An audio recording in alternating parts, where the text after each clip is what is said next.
ये अचानक विचार आया है? ये रहस्य मैं आज खोलना चाहता हूं। इस फोरम में मुझे कहना अच्छा लगेगा। हो सकता है मेरे सरकार में मेरे जो कलीग्स हैं उनके लिए भी शायद ये विचार पहली बार सुनने को मिलेगा। जब मैं नया नया मुख्यमंत्री बना, अनेक चीजों में रुचि ले रहा था, तो मैंने एक बार सरकार में जो साइंस फेयर होते हैं बच्चों के, विज्ञान मेला, उसमें रुचि लेना तय किया। अब आपको भी हैरानी होगी, भूतकाल में शायद और हिंदुस्तान के वर्तमान में भी किसी मुख्यमंत्री को आप पूछिए कि सरकार में एजुकेशन डिपार्टमेंट में स्कूल के बच्चों के जो विज्ञान मेले होते हैं वो क्या होते हैं, कहां होते हैं, कितने होते हैं, कब होते हैं, शायद ही किसी मंत्री और मुख्यमंत्री तक ये विषय जाता होगा, शायद ही जाता होगा, क्योंकि उसको इतने बड़े बड़े काम करने होते हैं कि इस काम की ओर स्वाभाविक है। मित्रों, लेकिन मैं कुछ उल्टा सोचने वाला इंसान हूं। मैंने उसमें रुचि लेना शुरू किया। उस समय राज्य का एक साइंस फेयर हुआ करता था और जो बच्चे स्कूल के अंदर टीचर को इनिशिएटिव लेते थे, छोटे मोटे बच्चे प्रयोग करते थे और एक 1.5-2 दिन का कार्यक्रम होता था और वो आप भी भले हम भी भले करके छुट्टी हो जाती थी। हमने पिछले 8 साल से लगातार स्कूल लेवल पर साइंस फेयर, तालुका लेवल पर साइंस फेयर, डिस्ट्रिक्ट लेवल पर साइंस फेयर, राज्य लेवल पर साइंस फेयर, फिर नेशनल इंटरनेशनल जाने का प्रयास एक निरंतर क्रम बनाया है। और बच्चों में जो स्पार्क पड़ा है उनको अवसर दिया जाए, वे स्वयं नई नई चीजें खोजें। और मैंने देखा है, मैं खुद उसमें समय देता हूं हर वर्ष। मैं घंटों तक उन बच्चों के क्रिएशन को देखने के लिए जाता हूं और मैं खुद हैरान हो जाता हूं कि उनके टीचर ने उन बच्चों को कैसे तैयार किया है। तो ये लगातार मेरे दिमाग में चलता रहता था कि क्या हम यहीं पर अटक जाएंगे, क्या हम इससे आगे कुछ कर सकते हैं। और भाइयों बहनों, उसमें से विचार आया। पहले एक छोटा सा प्रयास एनआईडी ने किया था। एनआईडी ने इस प्रकार की इनोवेटिव टैलेंटेड बच्चों के लिए एक छोटा सा इंक्यूबेशन सेंटर एनआईडी में प्रारंभ किया था। मैंने वहां भी जाकर के थोड़ा रुचि ली थी। मैंने देखा, लेकिन एक बहुत बड़े स्पेक्ट्रम पर, बहुत बड़े कैनवास पर अगर सोचना है तो वो भी हमारे काम नहीं आएगा। वो विचार मेरे मन के भीतर लंबे अरसे से चलता रहता था और उसमें से धीरे कर करके एक आई क्रिएट सेंटर को बनाने का विचार आया।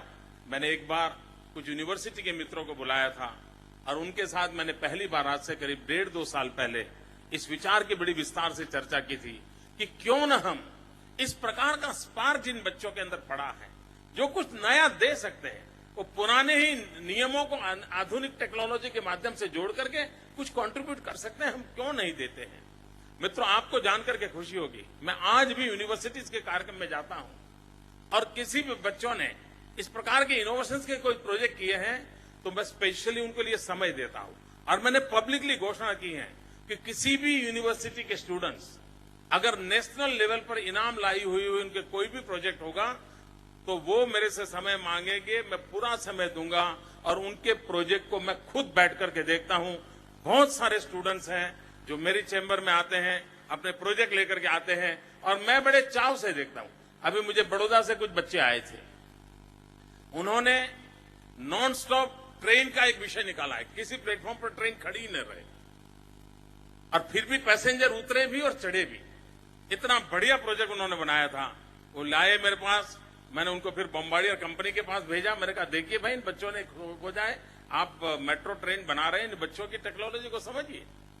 उन बच्चों, मैं नहीं जानता आज वो रियलाइज होगा या नहीं होगा, लेकिन बहुत से विषय है इसको हम कर सकते हैं। अब मैंने एक बार, ममता जी जब रेलवे मिनिस्टर थी, उनको मैंने एक चिट्ठी लिखी।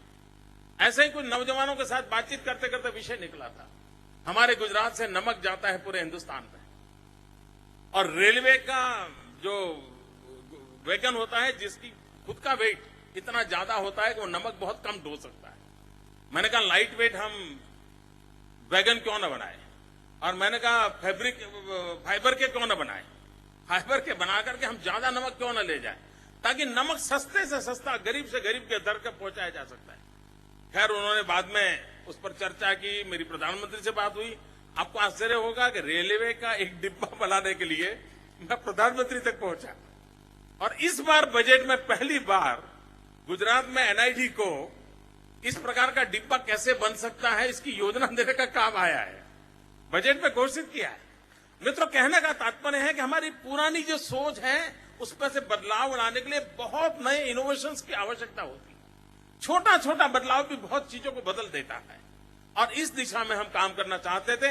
हम चाहते हैं गुजरात के हो या गुजरात के बाहर के बच्चे हो, जिनके अंदर कोई न कोई नए आइडियाज पड़े हैं, कुछ न कुछ नया करने के लिए सोच रहे हैं, उनके अंदर को स्पार्क पड़ा है कि नहीं भाई ये ऐसा क्यों करता है, ऐसा कैसे कर सकता है, उन सब के लिए ये आई क्रिएट हम उनको समर्पित करना चाहते हैं।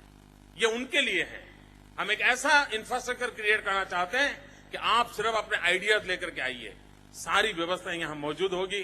2 महीना 4 महीना आप लगे रहो, आप कुछ क्रिएट करके दे दीजिए और उसको फिर आगे फाइनेंशियल वर्ल्ड में कैसे ले जाना, इकोनॉमिकल वर्ल्ड में कैसे ले जाना, मार्केट की दुनिया में कैसे लेना चाहिए, मैन्युफैक्चरिंग वर्ल्ड में कैसे लेना चाहिए, उसके लिए जो भी व्यवस्था खड़ी करनी होगी उस व्यवस्थाओं में भी हम आपकी मदद करेंगे। लेकिन गुजरात के इस प्रकार के और देश के इस प्रकार के स्पार्क वाले जितने बच्चे हैं जो कुछ न कुछ क्रिएट कर सकते हैं, उन सब के लिए आई क्रिएट है। और मैंने 11 सितंबर को मेरे भाषण में उस दिन अचानक से मेरे मुंह से एक शब्द निकला था, आपने देखा होता, ये आई क्रिएट जो हमने लिखा है उसमें आई छोटा है, क्रिएट बड़ा है। और वैसे भी वही लोग इनोवेशंस कर सकते हैं जिनका आई छोटा होता है।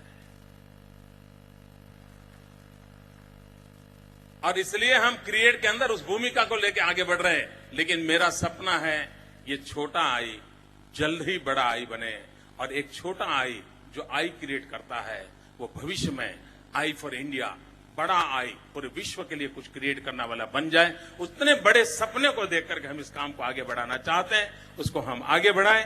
फिर एक बार मैं नारायण मूर्ति जी का बहुत आभारी हूं कि उन्होंने इस कार्य को अपने जिम्मे लिया और हमारा मार्गदर्शन करना तय किया।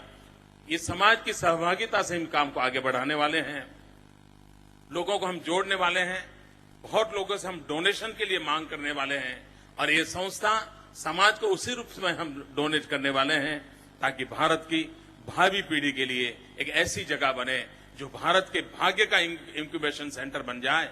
ये इंक्यूबेशन सेंटर किसी एक छोटी रिसर्च का नहीं होगा, ये इंक्यूबेशन सेंटर किसी एक नए प्रोजेक्ट का नहीं होगा, ये इंक्यूबेशन सेंटर हिंदुस्तान के भाग्य को बदलने वाला इंक्यूबेशन सेंटर कैसे बने, ये इंक्यूबेशन सेंटर हिंदुस्तान की नई पीढ़ी के लिए एक नई दिशा देने वाला कैसे बने, उस सपने को लेकर के हम आज एक नए सपनों का शिलान्यास कर रहे हैं।